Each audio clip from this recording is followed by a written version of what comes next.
اپنے اپنے مصلے پر بیٹھ کر اپنے رب کریم کو یاد کریں، اس کے حضور ناز اپنی پیشانی کو جھکائیں اور اس سے اپنے اپنے حصے کی خیرات طلب کریں۔ یاد رکھیے گا کہ یہ وہ مقدس گھڑیاں ہیں کہ مغرب سے لے کر صبح صادق تک اللہ تبارک و تعالی آسمان دنیا پر نزول جلال فرماتا ہے جو اس کی شان کے لائق ہے، اور وہ اعلان فرماتا ہے آج کی رات کے ہے کوئی بخشش مانگنے والا میں اسے بخش دوں، ہے کوئی رزق طلب کرنے والا میں اسے رزق عطا کروں، ہے کوئی میری بارگاہ سے اس بات کا سوالی کہ میں اس کے اوپر کرم فرماؤں۔ بس ضرورت کس چیز کی ہے؟ ضرورت اس چیز کی ہے کہ ہم نے یہ جو حدیثیں بار بار سنی ہوئی ہیں ان پر غور کریں، اور یہ نہ سوچیں کہ یہ پچھلے سال بھی ہم نے بات سنی تھی، بلکہ اس پر پورا غور کریں اور حدیث کے ایک ایک جملے، ایک ایک حرف اور ایک ایک لفظ پر عین یقین کر کے بیٹھ جائیں جھولی پھیلا کے، اور عرض کریں کہ اللہ تمہارے اوپر فضل فرما، اللہ تمہارے اوپر رحم فرما۔ تو کوشش کریں کہ بہت زیادہ استغفار پڑھا جائے آج کی رات میں، اور کوشش کریں کہ سورہ یاسین کی تلاوت کی جائے، سورہ ملک اور سورہ واقعہ کو پڑھا جائے، اور درود و سلام کثرت کے ساتھ نبی پاک صلی اللہ علیہ وسلم کی بارگاہ عالی مرتبت میں عرض کیا جائے، اور یقین کے ساتھ، ایمان کے ساتھ اللہ کے حضور یہ دعا مانگی جائے کہ اللہ تو رحمت والا معاملہ فرما، درگزر والا، فضل والا معاملہ فرما۔ ہوتا یہ ہے کہ اللہ تبارک و تعالیٰ بن مانگے اپنے بندوں کو بہت ساری نعمتیں عطا فرماتا ہے، بہت سارا کرم اللہ تبارک و تعالیٰ بغیر بندوں کی طلب کے ان پر فرماتا ہے، لیکن اس کے باوجود بندے بعض اوقات بڑی سخت نافرمانیاں کرتے ہیں، اور بہت ساری جگہوں پر وہ اللہ تبارک و تعالیٰ کی نہ صرف یہ کہ ناشکری کرتے ہیں، حکم عدولی کرتے ہیں، بلکہ اس کے غضب کو آواز دیتے ہیں۔ ظلم کیا جاتا ہے، حدود اللہ سے تجاوز کی جاتی ہے، غریبوں کا حق کھایا جاتا ہے، لاوارث، یتیم، کمزور لوگوں کے ساتھ جب زیادتیاں حد سے بڑھ جاتی ہیں تو پھر اللہ ناراض ہو جاتا ہے، پھر وہ بہت ساری جگہوں پہ اپنے بندوں کو آزمائش میں بھی مبتلا کرتا ہے۔ تو میرے عزیز، آج کی اس رات میں کثرت استغفار کی ضرورت ہے، اللہ تبارک و تعالیٰ کو منانے کی ضرورت ہے، اس کے فضل کو آواز دینے کی ضرورت ہے۔ ہم انسان ہیں، بھول جاتے ہیں، بشر ہیں، بے خبر ہیں، ہلاکت کی دعا کیوں مانگیں؟ تو ہم کئی دفعہ بھول جاتے ہیں، کئی دفعہ ہمارے ساتھ اس طرح کا معاملہ ہو جاتا ہے کہ ہمیں سمجھ نہیں آتی کہ اب ہمیں کون سا رستہ اختیار کرنا ہے۔ تو اس موقع پر اللہ کو منانا چاہیے، رب کریم کی رحمت کو آواز دینی چاہیے۔ دیکھیے حضرت سیدنا آدم علی نبینا علیہ الصلوۃ والسلام سے ایک خطائے اجتہادی ہو گئی۔ اللہ تبارک و تعالی نے ایک درخت کے پاس جانے سے منع کیا تھا، لیکن مشیت عزوی کے حضرت آدم وہاں چلے گئے، اور پھر جب انہیں محسوس ہوا نا کہ میرا رب ناراض ہو گیا ہے اور وہ زمین پہ تشریف لے آئے، تو 300 سال انہوں نے رو کے گزارے۔ یہاں تو خشک ہو گئی ہیں لوگوں کی آنکھیں۔ اب بھی لوگ ٹی وی کی خبروں پر زیادہ توجہ دیتے ہیں، لوگ ظاہری اسباب پر زیادہ نظر رکھتے ہیں۔ 300 سال جناب آدم علیہ السلام نے رو کے گزار دیے، 300 سال۔ اور پھر دونوں نے، قرآن مجید فرماتا ہے کہ دونوں نے، جناب آدم نے، حضرت حوا نے کہا، وقالا، دونوں نے کہا، ربنا ظلمنا انفسنا، اے اللہ ہم نے خود ہی اپنا برا کیا، وَإِن لَّمْ تَغْفِرْ لَنَا، اگر تو نے ہمیں معاف نہ کیا، لَنَكُونَنَّ مِنَ الْخَاسِرِينَ، تو اللہ ہم نقصان اٹھانے والوں میں سے ہو جائیں گے۔ اللہ کو منایا، اس کی بارگاہ میں آہوزاری کی، گڑ گڑائے، عرض گزار ہوئے، ربنا ظلمنا انفسنا، اے اللہ ہم نے خود ہی اپنا برا کیا ہے، وَإِن لَّمْ تَغْفِرْ لَنَا، اگر تو نے ہماری بخشش نہ کی، وَتَرْحَمْنَا، اور تو نے ہمارے اوپر رحم نہ کیا، لَنَكُونَنَّ مِنَ الْخَاسِرِينَ، تو ہم نقصان اٹھانے والوں میں سے ہو جائیں۔ اللہ تو ہمارے اوپر رحم فرما، ہم پر فضل فرما، ہمارے لیے آسانی فرما۔ تو جب یہ جملے آپ نے ادا کیے تو پھر اللہ تبارک و تعالیٰ نے ان پر اتنا فضل فرمایا کہ مالک کریم نے اپنی ساری رحمتوں، برکتوں، نوازشوں سے انہیں مالا مال فرما دی۔ تو پہلے تو بات یہ ہے کہ احساس ندامت ہو، پھر اس کے بعد رب کریم کو منانے کی خواہش ہو، بے رخی کا مظاہرہ، اور اسی طرح کھیلتے رہنا اور اسی طرح روٹین کے کاموں میں لگے رہنا، بلکہ پہلے سے زیادہ ان چیزوں پہ توجہ کرنا جن پر پہلے کام کی جاتی، فضولیات کو اپنے معاملات کا حصہ بنا لینا، لوڈو پہلے سے زیادہ کھیلی جانا، شطرنج کی بازیاں لگنا، اور فلموں اور ڈراموں پر توجہ بڑھا لینا، گیمیں کھیلنے لگنا، بجائے اس کے کہ اللہ نے اوقات دیے ہیں تو اس میں رب کو منایا جائے اس کی بارگاہ میں۔ لیکن وہ اس طرح جیسے شکاوت بڑھتی ہے، جیسے ہمیں احساس ختم ہو گیا، جیسے ہماری طبیعت کے اندر اب وہ والی بات نہیں رہی جو کہ ہونا چاہیے تھی۔ تو اللہ کریم کی بارگاہ میں عرض کیا جائے، رب کریم کے حضور ناز یہ گزارش کی جائے اور اسے منایا جائے۔ سورۃ المومنون کو دیکھیے تو اللہ تبارک و تعالیٰ نے ارشاد فرمایا، دیکھیے ذرا قرآن مجید کا انداز، فرمایا وَقُلْ رَبِّ اغْفِرْ وَارْحَمْ، کہا اے محبوب آپ فرمائیے، آپ مجھ سے کہیے رب اغفر، یا اللہ تو معاف فرما دے، یا اللہ تو اپنے بندوں کو معاف فرما دے، ورحم، اور اللہ تو رحم فرما، اور محبوب آپ یہ کہیے کہ وانت خیر الراحمین، اے اللہ تو سب سے بڑھ کر رحم فرمانے والا، اے محبوب آپ یہ کہیے۔ یہ دیکھیے انداز، اللہ تو نے معاف کرنا ہے تو کر دے، فرمایا نہیں میرے حبیب پہلے کہیں گے، حضور فرمائیں گے میں اپنے محبوب کی زبان اطہر سے اس بات کو سننا محبوب رکھتا ہوں، میرے محبوب کریم علیہ السلام فرمائیں گے وَقُلْ رَبِّ اغْفِرْ وَارْحَمْ وَأَنْتَ خَيْرُ الرَّاحِمِينَ، اے محبوب آپ مجھے کہیے کہ اللہ تو بخش دے، رحم فرما، اور تو سب سے بڑھ کر رحم کرنے والا ہے، کوئی آنکھو شاید مان جاوے تے میرا کام تتڑی دا بن جاوے۔ اے محبوب آپ کہیے کہ اے اللہ تو رحم فرما، تو کرم فرما، اور تو سب سے بڑھ کر رحم کرنے والا ہے۔ نبی پاک صلی اللہ علیہ وسلم نے نا ہماری توجہ دلائی، حضور صلی اللہ علیہ وسلم نے فرمایا بے توجہی کے ساتھ ادھر ادھر خیالات کر کے رب سے نہ مانگا کرو، تردد کے ساتھ بے یقینی کے ساتھ نہ مانگا کرو، بلکہ رسول کریم صلی اللہ علیہ وسلم نے فرمایا، یہ حدیث پاک مسلم شریف میں موجود ہے، حضور فرمانے لگے جب رب سے مانگو نا تو اصرار کر کے مانگو، جب رب سے مانگو تو اصرار کر کے، بچہ ناز دکھا رہا ہے اصرار کر، اللہ سے مانگو تو اصرار کر کے مانگو، اور فرمایا رغبت کے ساتھ مانگو۔ کیا خوبصورت لفظ ہے حدیث کے، حضور فرمانے لگے اصرار کر کے مانگو، رغبت کر کے مانگو۔ رب کے لیے کوئی چیز دینا مشکل تو نہیں ہے نا، اس کے لیے کوئی مشکل ہے تمہیں عطا کرنا، تو رغبت کر کے اللہ سے سوال کرو، اسے مناؤ۔ اور خود نبی پاک صلی اللہ علیہ وسلم کا حال یہ تھا، حضرت عائشہ صدیقہ رضی اللہ تعالیٰ عنہ فرمانے لگی کہ نبی پاک دعا رسول اللہ صلی اللہ علیہ وسلم، یہ لفظ ہیں حضرت عائشہ کے، اللہ اکبر، ذرا ان میں ڈوب کر دیکھیے گا، ذرا ان لفظوں میں کھو کر دیکھیے گا ام المومنین کیا فرماتی۔ حضرت عائشہ صدیقہ فرماتی ہیں، یہ بھی مسلم میں موجود ہے، کہتی ہیں دعا رسول اللہ، کہتے ہیں نبی پاک نے دعا مانگی، حضور نے دعا مانگی، سبحان اللہ، کیا لفظ ہیں، کیا وجد آفری جملے، کہتے ہیں دعا رسول اللہ، نبی پاک نے دعا مانگی، ثم دعا، دعا مانگ کر حضور پھر دعا مانگنے لگے، حضور نے دعا مانگی اور دعا مانگ کر حضور پھر دعا مانگنے لگے، اور ثم دعا رسول اللہ، تیسری دفعہ فرماتی ہیں، کہتی ہیں حضور نے دعا مانگی اور دعا مانگ کر پھر دعا مانگنے لگے، یعنی حضور نے دعا مانگی اور پھر دعا مانگی، اور دعا ختم ہو گئی تو تیسری دفعہ پھر دعا مانگی، یعنی حضور نے مانگا، کیا کہا حضرت نے، فرمانے لگے مانگیں گے مانگے جائیں گے، منہ مانگی پائیں گے، سرکار میں نہ لا ہے نہ حاجت اگر کی ہے، مانگیں گے مانگے جائیں گے، منہ مانگی پائیں گے۔ حضور نے دعا مانگی اور دعا مانگ کر پھر دعا مانگی، اور دعا مانگ کر پھر دعا مانگی، تو نبی پاک صلی اللہ علیہ وسلم کا تو اللہ سے مانگنے کا، اس کو منانے کا یہ طریقہ، حضرت عبداللہ ابن عمر فرمانے لگے، یہ لفظ ابو داؤد شریف میں موجود ہے، ذرا ان کا بھی ذائقہ محسوس کیجئے گا۔ حضرت سیدنا عبداللہ ابن عمر فرماتے ہیں میں حضور کی مجلس میں حاضر تھا، حضور مانگنے لگے اللہ سے، حضور اللہ سے مانگنے لگے، میں تو کئی دفعہ یہ دعا بھی مانگنے لگ جاتا ہوں کہ اللہ تو ان دعاؤں کی طرف تو دیکھ جو تیرے رسول نے ہمارے لیے مانگی، اللہ تو ہمیں تو نہیں نہ مانگنا آتا، نہیں طریقہ آتا، نہیں سلیقہ آتا، نہیں انداز آتا، ہم تو بے توجہ سے لوگ ہیں، بیٹھنے کا ڈھب نہیں آتا ہمیں تو ہاتھ اٹھانے کا سلیقہ نہیں آتا، ہم تو وضو کرنے کے اس طریقے سے آشنا نہیں، پر اللہ تیرے محبوب نے تو خوب مانگا ہے نا تجھ سے، تیرے پیارے حبیب علیہ السلام نے تو تجھے منایا ہے نا ہمارے حق میں، تو اللہ تو ان دعاؤں کی طرف تو دیکھ۔ حضرت عبداللہ ابن عمر رضی اللہ تعالیٰ عنہ فرماتے میں حضور کی مجلس مبارکہ میں بیٹھا تھا، ابو داؤد شریف میں موجود ہے، کہتے ہیں حضور دعا مانگ رہے تھے، دعا کیا تھی؟ دعا حضور یہ مانگ رہے تھے رب اغفر لی، یا اللہ ہمیں بخش دے، وتب علی، اللہ ہماری توبہ قبول فرما، انک انت التواب الرحیم، بے شک تو توبہ قبول کرنے والا اور رحم کرنے والا۔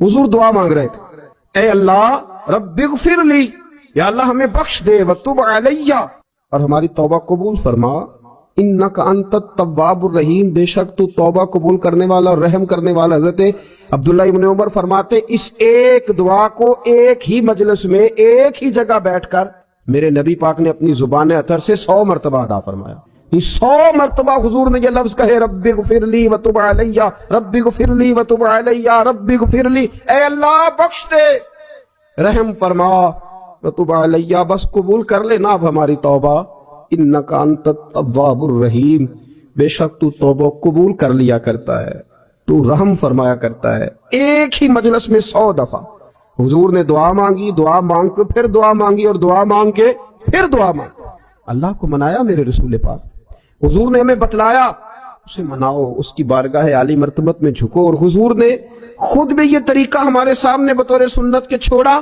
اور پھر نبی پاک صلی اللہ علیہ وسلم نے آگے بڑھ کے ہمیں کچھ اور باتیں بھی ارشاد فرمائی. حضور نے ہمیں بتلایا کہ پچھلے لوگ اپنے رب کو کیسے مناتے تھے، وہ کس طرح اس کے حضور ناز عرض کرتے تھے. حضور نے ہمیں اللہ کو منانے کے طریقے بھی بتلائے. فرمایا جب ماں باپ دعا مانگیں گے اولاد کے حق میں تو وہ مان جائے گا. حضور علیہ السلام نے فرمایا جب مسافر دعا مانگے گا تو اللہ مان جائے گا. فرمایا میرے رسول کریم نے کہ جب بیمار دعا مانگے گا تو اللہ مان جائے گا. اور سید عالم علیہ السلام فرمانے لگے جب تمہارے ضعیف، کمزور، مجبور لوگ دعا مانگیں گے تو اللہ مان جائے گا. اور حضور نے فرمایا جب تم فرض ادا کر کے دعا مانگو گے تو اللہ مان جائے گا. اور میرے محبوب نے فرمایا جب پچھلی رات اٹھ کے تم اس کے حضور عرض کرو گے تو وہ تمہاری دعاؤں کو قبول کر لے گا، وہ تم مان جائے گا. اور حضور نے ہمیں دن بتائے، فرمایا جمعے والے دن مانگنا مان جائے گا، شب قدر کو مانگ لینا مان جائے گا، شب برات میں دعائیں کرنا وہ مان جائے گا، رمضان کی راتوں میں مانگنا مان جائے گا، قرآن پاک کے ختم کے موقع پر دعا کرنا مان جائے گا. طریقے بتلائے. اب یہ ہے کہ ہم نے تو مانگنا تھا نا اس کی بارگاہ میں، ہم نے تو حاضر ہونا تھا، ہم نے تو جانا تھا. اب ہم نے آگے بڑھنا ہے، اس کے حضور عرض کرنا ہے. حضور نے ہمیں بتلایا کہ مومن متقی ہوتا ہے نا، پرہیزگار ہوتا ہے، تو اس نے کچھ نیکیاں بھی کی ہوتی ہیں. جس طرح اسے اپنے گناہوں کا پتہ ہوتا ہے نا، تو اسے پتہ ہوتا ہے کہ نہیں یار فلاں کام میں نے فقط اللہ کی رضا کے لیے کیا ہوا ہے، میرا اور میرے رب کا راز ہے. فرمایا جب تم بڑے الجھ جاؤ نا، جب تم بڑی آزمائش میں آ جاؤ اور جب تم سمجھ لو کہ اب میں بڑی تکلیف میں آ گیا ہوں، تو پھر ایک طریقہ حضور نے ہمیں اور بھی بتلایا مانگنے کا، ایک اور طریقہ بھی بتلایا. اور وہ روایت صحیح مسلم میں موجود ہے. راوی حضرت عبداللہ ابن عمر رضی اللہ تعالیٰ عنہ. حضور فرماتے ہیں 3 لوگ سفر کر رہے تھے. یہ آپ اندازہ فرمائیے، صحیح مسلم کی حدیث ہے. ذرا حضور کے سمجھانے کا ایک یہ رنگ بھی ہے اللہ کو منانے کا، ایک یہ انداز بھی ہے اس کی بارگاہ میں گزارشات پیش کرنے کا. یہ بھی ایک طریقہ حضور نے ہمیں بتلایا. اگرچہ اپنی نیکیوں کو چھپانا چاہیے، نیکیاں جو چھپی ہوئی ہوتی ہیں وہ قیمتی ہوتی ہیں، وہ قیمتی چیزیں ہوتی ہیں جو لوگوں نے چھپا کر کے رکھی ہوتی ہیں. حضرت عبداللہ ابن عمر فرمانے لگے کہ نبی پاک صلی اللہ علیہ وسلم فرماتے ہیں 3 لوگ سفر کر رہے تھے، رستے میں طوفان آ گیا، تیز بارش شروع ہو گئی، تو حضور فرماتے ہیں وہ تینوں بارش سے بچنے کے لیے ایک غار میں چھپ گئے. ان کو پتہ ہے پرانے زمانے کے اندر غاریں ہوتی تھیں اور لوگ جب سفر کرتے تھے لمبے تو پتھروں اور پہاڑوں کے بیچ میں سے سفر کرتے تھے. وہ غار کے اندر چلے گئے. اب چونکہ طوفان بہت زیادہ تھا، جب وہ غار کے اندر چلے گئے تو اللہ کے پیارے حبیب صلی اللہ علیہ وسلم فرماتے ہیں پتھر اوپر سے لڑکتا ہوا آیا اور غار کے منہ کے آگے آ کے اس نے غار کو بند کر دیا. اب اتنا تیز اور اس مضبوطی کے ساتھ وہ پتھر لگا اور اتنا صحیح فٹ ہوا کہ اندر روشنی آنی بھی ختم ہو گئی. اب 3 لوگ ہیں. تھوڑی دیر تو وہ پریشان رہے کہ شاید اب کبھی بچ نہیں سکیں گے، شاید چاروں جانب اندھیرا ہی ہے اور اندھیرا ہی رہے گا، شاید یہاں سے نکلنے کے لیے اب ہمیں کوئی رستہ میسر نہیں آئے گا. وہ پہلے تو پریشان ہوئے، پھر کہنے لگے یار اس طرح کرو، ذرا غور کیجئے گا میری بات پہ.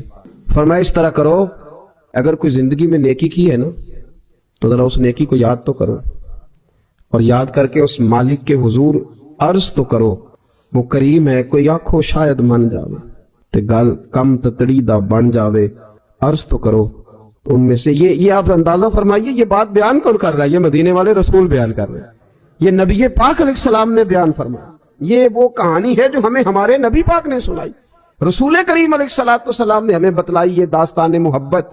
حضور فرمانے لگے ایک نے ان میں سے ہاتھ اٹھائے اور اس نے انداز کیا چھیڑا، عرض کرنے لگا اللہ تو جانتا ہے نا میں نے بکریاں رکھی ہیں، میں غریب ہوں، مزدور ہوں، اور مالک تو یہ بھی جانتا ہے کہ میرے بچے بھی ہیں، بیوی بھی ہے، پر میں جب بھی گھر لوٹا ہوں تو دودھ میں نے بچوں اور بیوی کو پہلے نہیں دیا، بوڑھے ماں باپ کو پہلے دیا. اللہ میں نے ان کے ساتھ ہمیشہ کرم کے بازو کھول کر معاملہ کیا.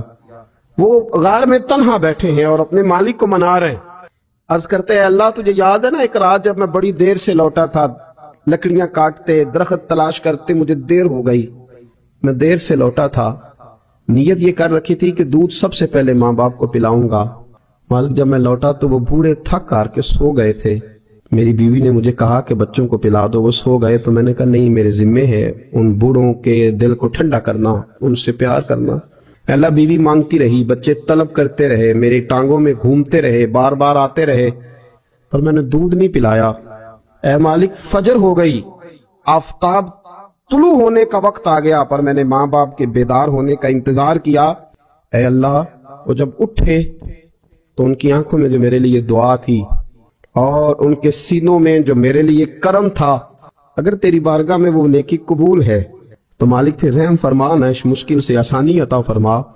سنو سنو، رسول کریم صلی اللہ علیہ وسلم فرماتے ہیں کہ اس بندے کی دعا مکمل ہوئی تو پتھر تھوڑا سا سرک گیا، اور اتنا سرکا کہ آسمان نظر آنے لگا۔ جس نے ماں باپ کو منایا ہے، ان سے پیار کیا ہے، پھر یہی بات وسیلہ بن جائے گی رب کے ماننے کا، پھر یہ وسیلہ بنے گی، اللہ اس سے مان جائے گا۔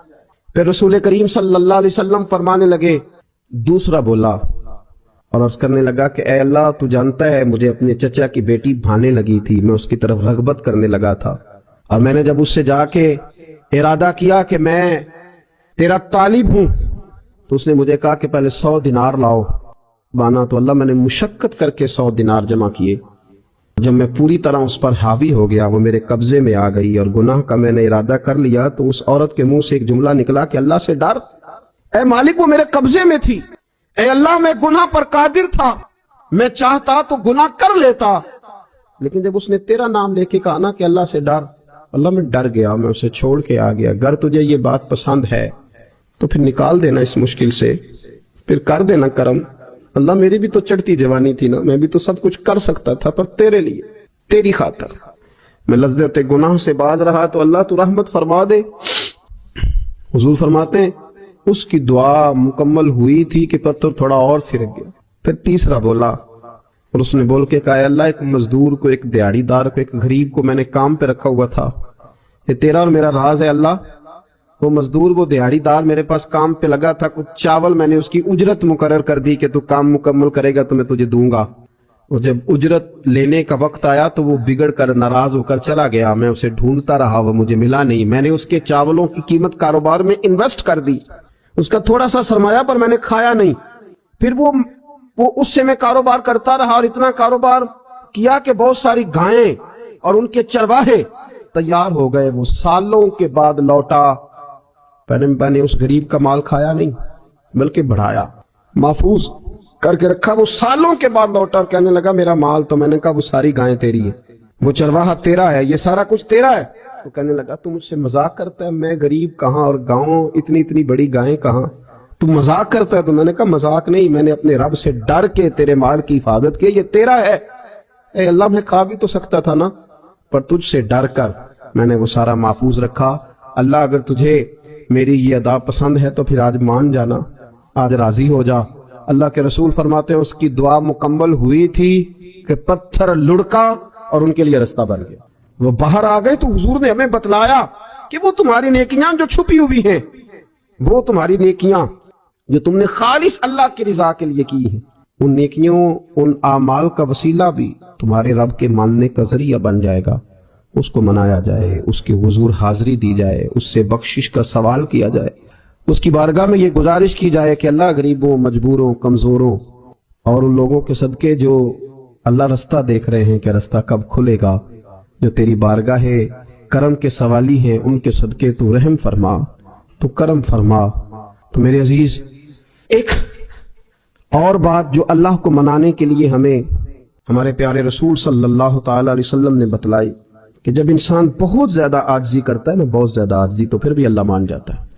جب وہ اس کے حضور بہت عجز کا اظہار کرتا ہے، بہت زیادہ عجز کا اظہار کرتا ہے، وہ ڈر جاتا ہے اس سے، وَلِمَنْ خَافَ مَقَامَ رَبِّهِ جَنَّتَانِ، فرمایا جو میرے سامنے کھڑے ہونے سے ڈرے گا میں اسے 2 جنتیں عطا کروں گا۔ حضرت بابا فرید الدین مسعود گنج شکر بابا صاحب رحمت اللہ علیہ فرماتے ہیں کہ ایک نیک نوجوان تھا، دن کو روزہ رکھتا، رات کو نماز پڑھتا، پر اللہ سے ڈرتا پھر بھی بہت ہی زیادہ تھا، بڑا ہی ڈرتا تھا۔ موت کا وقت آیا تو ماں ہی تھی بس اس کی، تو ماں سے کہنے لگا اماں تو میری ماں ہے، میرے ساتھ 3 وعدے تو کر۔ اس نے کہا پتر تو بتا، آخری ہج کی لے رہا ہے اور اس غریبنی ماں سے تو وعدہ لے رہا ہے، بتا کیا وعدہ ہے؟ تو عرض کرنے لگا اماں جب میں مر جاؤں نا تو میرے گلے میں رسی ڈال کے تو مجھے گھمانا گھر کے صحن میں، اور لوگوں کو کہنا جو رب کی نافرمانی کرے اس کا یہی حال ہوتا ہے، یہ اعلان کرنا جو اللہ کے نافرمان ہوں ان کا یہی اشر کیا جانا چاہیے۔ اور اماں پھر دوسرا وعدہ کر، میرا رات کو جنازہ اٹھایا جائے، میں نہیں چاہتا کہ کسی کے منہ سے یہ لفظ نکل جائے کہ وہ دیکھو اللہ کا نافرمان جا رہا، رات کو میرا جنازہ اٹھانا۔ اور اماں تیسرا میرے ساتھ وعدہ کر کہ لوگ مجھے دفن کر کے آ جائیں گے تو تو میری قبر پہ چلی جائے گی، عمل میرے پاس کوئی نہیں، پر مجھے لگتا ہے ماں کے قدموں کی برکت سے عرش کا مالک بھی رحم فرمائے گا۔ اماں تو وعدہ کر کہ میرے ساتھ وعدہ کر۔ بابا صاحب رحمۃ اللہ علیہ فرمانے لگے، ماں بوڑھی ماں نے وعدہ کر لیا، کہا بیٹے ٹھیک ہے، اگر تیری یہی ضد ہے تو میں تیار ہوں۔ پھر اس نے کلمہ شہادت پڑھا، اس نوجوان کی روح پرواز کر گئی۔ بوڑھی ماں نے رسی منگائی تو ولی من خاف مقام ربہ جنتان، جو ڈر جائے، اس نے تو کہا تھا نا کہ رسی ڈال کے گھمانا اور کہنا یہ اللہ کا نافرمان ہے، اس کا یہی اشر ہونا چاہیے تھا۔ لیکن جب ماں گلے میں رسی ڈالنے لگی تو گھر کے ہر کونے سے آواز آنے لگی، خبردار یہ رب کا دوست ہے، اللہ کے دوستوں کے ساتھ اس طرح کا معاملہ نہ کیا جائے، اسے چھوڑ دیا جائے۔ اور کہا تمہیں کچھ بھی اور کرنے کی ضرورت نہیں ہے، یہ تو رب کا دوست ہے اور رب کی بارگاہ میں حاضر ہو گیا۔ کچھ کوئی بندہ کہے گا کہ یہ تو ایک بابا فرید کا سنایا ہوا واقعہ ہے، سنیے، بخاری میں حدیث ہے، نبی پاک صلی اللہ علیہ وسلم نے فرمایا، حضرت ابو ہریرہ رضی اللہ تعالیٰ عنہ راوی ہیں، حضور فرماتے ایک شخص مرنے لگا تو اپنے بچوں سے کہنے لگا کہ میں جب مر جاؤں تو مجھے جلا دینا اور پھر میرے جلے ہوئے وجود کو پیس دینا، پھر مجھے ہوا میں اڑا دینا، پتر مجھے اڑا دینا، مجھے بڑا ڈر لگتا ہے، اگر رب نے مجھ سے حساب پوچھا تو میں قابل نہیں ہوں، اڑا دینا مجھے ہواؤں میں، اگر اس نے مجھ سے عذاب لیا تو حساب لیا تو بڑا سخت حساب لے گا۔ حضور فرماتے ہیں، بخاری میں موجود ہے، اس کے بچوں نے اسی طرح کیا، اس کے مرنے کے بعد اسے جلایا، ہوا میں اڑا دیا۔ اللہ کے محبوب فرماتے ہیں رب کریم نے حکم دیا زمین کو کہ اس کے ذرات کو جمع کرو، زمین نے ذرے جمع کیے، خدا نے حکم دیا تو اس کا وجود پھر سے اسی شکل میں آیا، تو رب کریم نے فرمایا یہ جو تو نے وصیت کی تو کیوں کی؟ اللہ جانتا ہے کہ نہیں جانتا؟ یہ کی تو کیوں کی؟ تو وہ پڑا، کہنے لگا اللہ میرے اندر تو طاقت نہیں تھی تیرے سامنے کھڑا ہو کے حساب دے سکوں، تجھے منانے کے لیے تیرے خوف سے ڈر گیا، میں ڈر گیا۔ اگرچہ ہمارے بزرگوں نے لکھا ہے کہ آج یہ وصیت کرنا، اس رنگ میں یہ طرز اختیار کرنا درست نہیں، لیکن آپ غور فرمائیے کہ نبی پاک علیہ السلام فرماتے ہیں جب اس نے کہا نا اللہ تجھ سے ڈر کے یہ کیا، تو رب کریم نے فرمایا جا پھر میں نے تیری مغفرت کر دی، کیونکہ اللہ کو پتا تھا یہ دل سے بات کر رہا۔ ایک چوتھی بات میرے رسول پاک علیہ السلام نے فرمایا کہ جب رب نہ مانے تو پھر وہ کمزوروں کے صدقے مان جاتا ہے، پھر وہ ضعیفوں کے صدقے مان جاتا ہے۔ فرمایا اللہ تم سے بارشیں روکنا چاہتا ہے پر تمہارے ضعیفوں، کمزوروں، غریبوں کے صدقے، مجبوروں کے صدقے وہ تم پر بارشیں برساتا ہے۔ حضور فرماتے ربا اشغال اکبر لو اقسم علی اللہ لا برا، کچھ ایسے لوگ ہوتے ہیں کہ ان کے بالوں میں خاک پڑی ہوتی ہے، چہروں پہ مٹی الجھے ہوئے ہوتے ہیں، لیکن اگر وہ اللہ پہ قسم کھا لیں تو اللہ ان کی قسم بھی پوری کر دیتا ہے، قسم بھی۔ حضرت عبداللہ ابن مبارک فرماتے ہیں، ابن قدامہ نے لکھا ہے، فرماتے ہیں بارش نہیں ہوتی تھی مکے میں، قحط پڑ گیا تو سب لوگ مسجد الحرام سے باہر کھلی جگہ میں نکلے دعا کرنے کے لیے، سب اپنی اپنی دعائیں کر رہے تھے، تو میں تھوڑا باہر ہوا تو اچانک ایک غلام آیا، کالا سیاہ رنگ، 2 رکعتیں نماز پڑھ کے تو ہاتھ پھیلائے تو کہنے لگا اللہ مجھے پتا ہے یہ جو کچھ بھی ہوا ہے میری نافرمانیوں کی وجہ سے ہوا ہے، تو ناراض ہو گیا نا، تو نے بارش روک لی، تو ناراض ہو گیا نا، ہمیں سبق سکھانا چاہتا ہے نا، یہ کسی اور کی وجہ سے نہیں، یہ صرف میری نافرمانیوں کی وجہ سے۔ اللہ رحم فرما، تیرے بندے تھوڑی سی بھی سختی برداشت کرنے کی طاقت نہیں رکھتے، کمزور ہیں، ڈر جاتے، غلام ہے، دعائیں مانگ رہا۔ حضرت عبداللہ ابن مبارک فرماتے ہیں اس نے چہرے پہ ہاتھ پھیرے تو کالی گھٹائیں چھا گئی، بارش ہونے لگی، میں اس کے پیچھے گیا، اس کا گھر ڈھونڈ آیا، تعاقب کیا، پیچھا کیا، گھر میں نے تلاش کر لی، اور گھر کو تلاش کر کے جب میں واپس آیا تو میں نے حضرت فضیل بن عیاض سے ذکر کیا تو کہنے لگے کسی طریقے سے اسے حاصل کرو۔ فرماتے ہیں میں اس کے گھر گیا، اس کے مالک نے مجھے دیکھا تو کہا عبداللہ ابن مبارک میرے گھر، اتنے بڑے ولی، اتنے بڑے درویش، اتنے بڑے محدث۔ میں نے کہا تیرا غلام چاہیے، اس نے کئی غلام دکھائے، میں نے کہا نہیں یہ نہیں، اس نے کہا یہ بڑے بڑے اچھے ہیں، کوئی سے بھی آپ لے لے، خرید لے، میں نے کہا نہیں۔ پھر وہ لاغر صاحب، وہ کمزور صاحب، وہ ضعیف سا نکل کر کے آیا، میں نے کہا یہ مجھے دے دو، تو کہنے لگا یہ تو بیچارہ بے ضرر سا آدمی ہے، کیا لے کے کریں گے؟ میں نے کہا نہیں مجھے یہی چاہیے۔ میں اس کو ساتھ لے کے چلا تو راستے میں پوچھنے لگا آقا میرے اندر تو کوئی ایسی بات نہیں تھی، مجھے کیوں خریدا؟ آپ مجھ سے کیا خدمت لیں گے؟ تو عبداللہ ابن مبارک فرمانے لگے میں نے کہا کوئی خدمت بھی نہیں لوں گا، میں تو خود تیری خدمت کروں گا، میں تیرا بیاہ کراؤں گا، تیرے لیے مکان بناؤں گا، میں تیری خدمت کروں گا، میں تیرا اور تیرے رب کا رشتہ دیکھ چکا ہوں، میں تیرا اپنے مالک کے ساتھ جو تعلق ہے اسے دیکھ چکا ہوں۔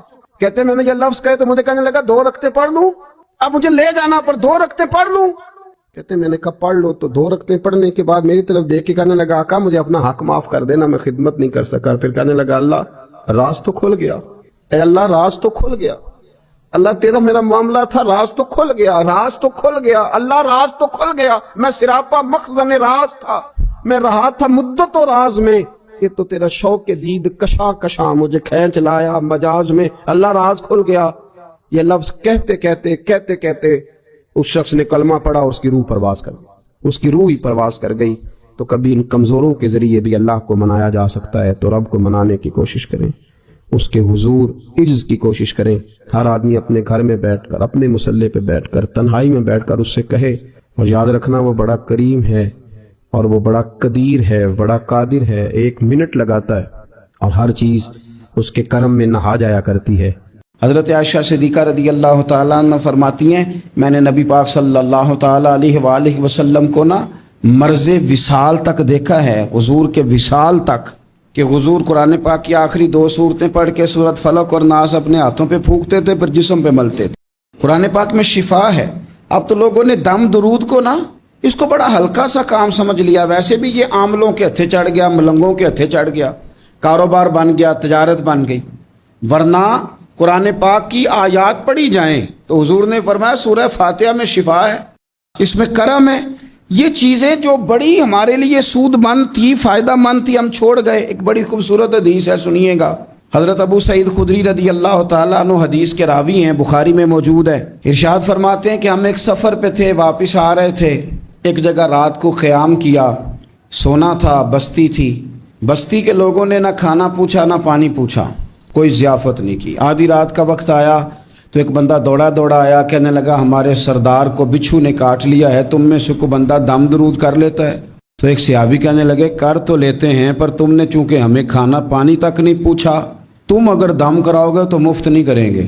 بخاری پڑھ رہا ہوں، پیسے لگیں گے۔ کتنے پیسے؟ بکریوں کا ایک ریوڑ پورا۔ شارحین نے لکھا 40 بکریاں، کنے دما دیاں؟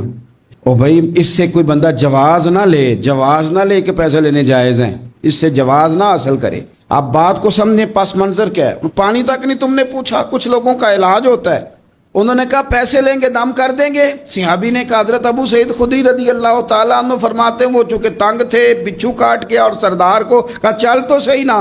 وہ صحابی گئے، سورہ فاتحہ پڑھ کے دم کیا، اور حدیث بخاری سے میں آپ کو دکھاؤں گا۔